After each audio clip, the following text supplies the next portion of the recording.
Now that song brings back some memories, alright. For those of you that don't know, Rocko's Modern Life was a show on Nickelodeon that ran from 1993 to 1996. It followed Rocko, an immigrant wallaby from Australia who had recently moved to a presumably American city called O-Town with his dog Spunky.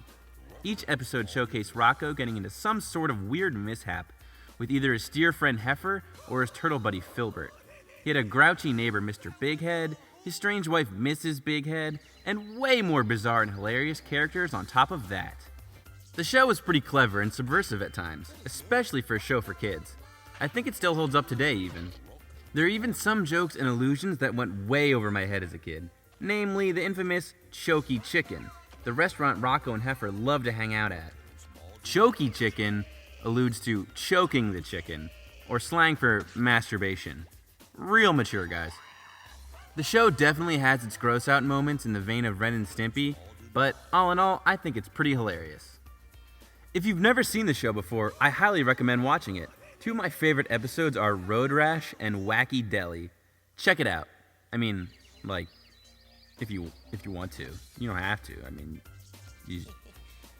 But being a video game-centric channel, that's not what I'm here to talk about. So let's get into the good stuff. In 1994, developer Viacom released Rocko's Modern Life, Spunky's Dangerous Day on the Super Nintendo. Now, I admittedly had never played this game until I started this review, so I'm going in pretty blind here. But Viacom is a pretty respectable developer, and a lot of these Nick shows that were turned into video games were pretty fun. Like, I loved the Rugrats game as a kid, and even the SpongeBob games weren't too shabby. So, let's see what Rocko has in store for us, shall we? Cool, it looks like we're starting off strong. This solid title screen brings me right back into the days of 90s Nick. It's pretty sweet. Okay, so let's go with easy on this one, just in case it sucks. Ooh, looks like we're at the beach. Let's go to the beach, let's go get a wave. Cool, so Rocko's got a frisbee. That is until all of a sudden he pulls some Olympian discus crap and bombs the frisbee into the next galaxy. Where you going? Where are you going? To get the frisbee that you threw, you jerk. Alright, so here are our instructions. Guide Spunky through the dangers of the beach to the 4 golden hydrants. Use chairs, rafts, and other seaside stuff to get him there.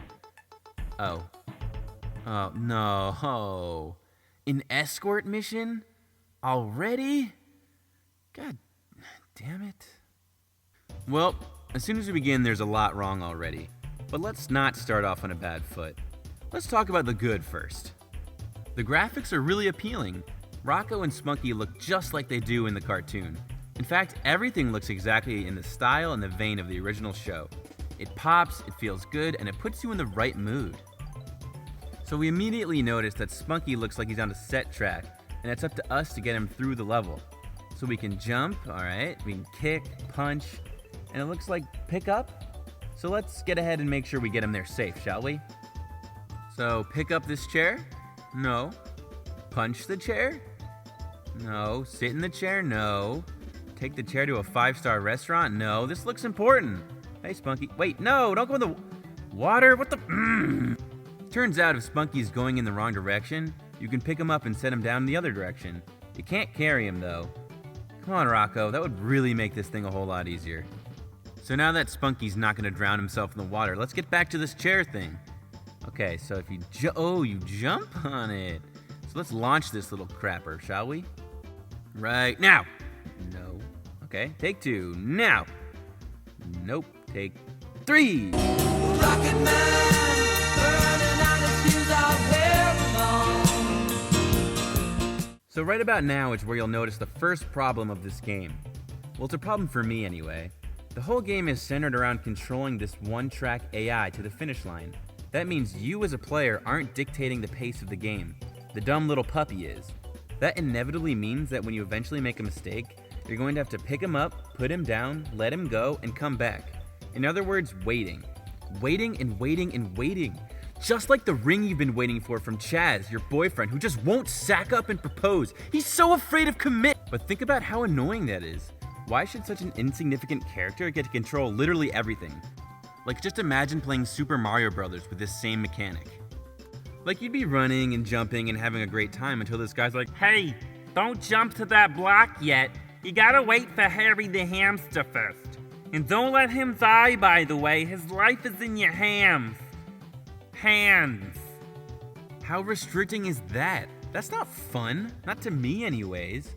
Video games are supposed to let you be free to explore, to conquer, and to enjoy your environment. But that's really hard to do when you constantly have to worry about something that you virtually have no control over.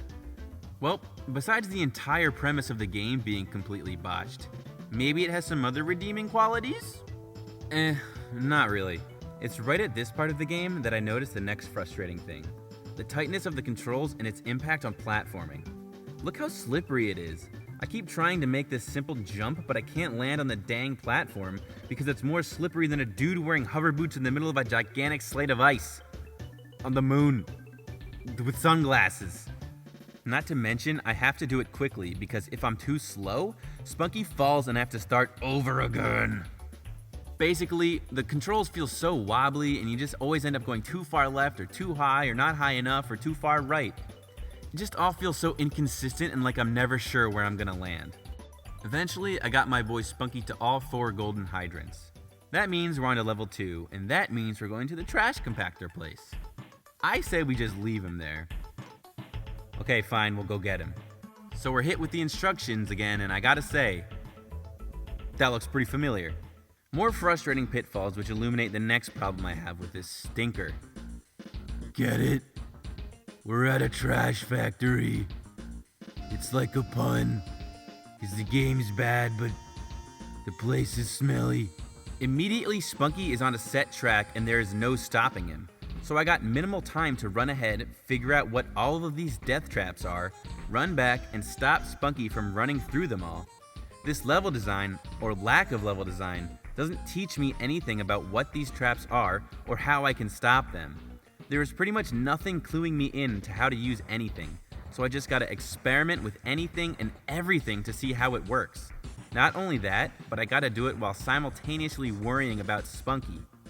And to make matters worse, the screen is so zoomed in that in order to get a feel for my environment, I have to constantly be running back and forth to see what's ahead, but also to know where Spunky is. Seriously, this game's a nightmare, man.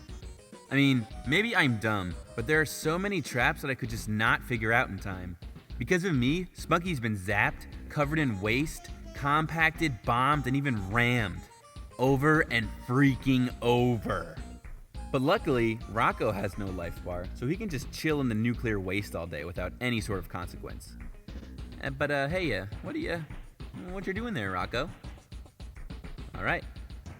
If there's one good thing I can say, however, it's, well, at least there's this guy. Oh yes, it's ladies' night, and the feeling's right. Oh yes, it's ladies'. There are no bosses, so we can hop on over to World 3 in a very anticlimactic fashion. So here we are in the next world, and I don't know what you're expecting, but it's probably what you're expecting. It's the exact same concept, just in a new environment, which means you got new traps you have to frantically try to figure out. This world is kind of cool at least. We get to see Mr. Bighead, but only for like 1 second before we're dropped into a generic basement area. Man. Honestly, I'm struggling to say that much more about this game. At least the music is, well, music. It's not bad, but it's pretty repetitive after a few minutes. The sound effects are decent, and they match the actions nicely, but the game at its core is just broken. Seriously, it's more tedious than it is fun.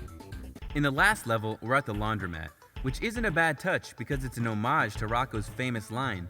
Laundry day is a very dangerous day. But this level might be the ugliest so far, not to mention the hardest.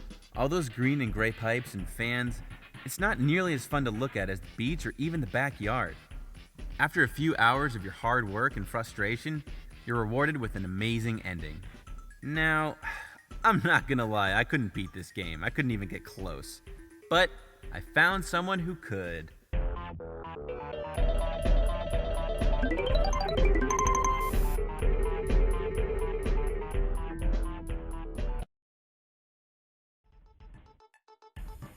I love you, Spunky. Alright. Woo. How epic was that, yeah. So, the game wasn't much of anything at all. For me, I think I'll have to stick to the cartoon, as this game just gave me a serious headache. Sorry, Rocko. Your beloved dog Panion just made for a crappy escort side-scroller. But I love you, buddy. Try harder next time, mate, and I'll see you then. What's up, guys? Just wanted to thank you for watching my video. It was good. It was good. Well, yeah, feel free to check out some other videos. It really helped me out if you maybe liked it and shared it with someone who might like it too. I don't know, maybe throw a subscribe. And if you're really feeling fancy, throw a kissy kiss. Mwah, and I'll catch you later.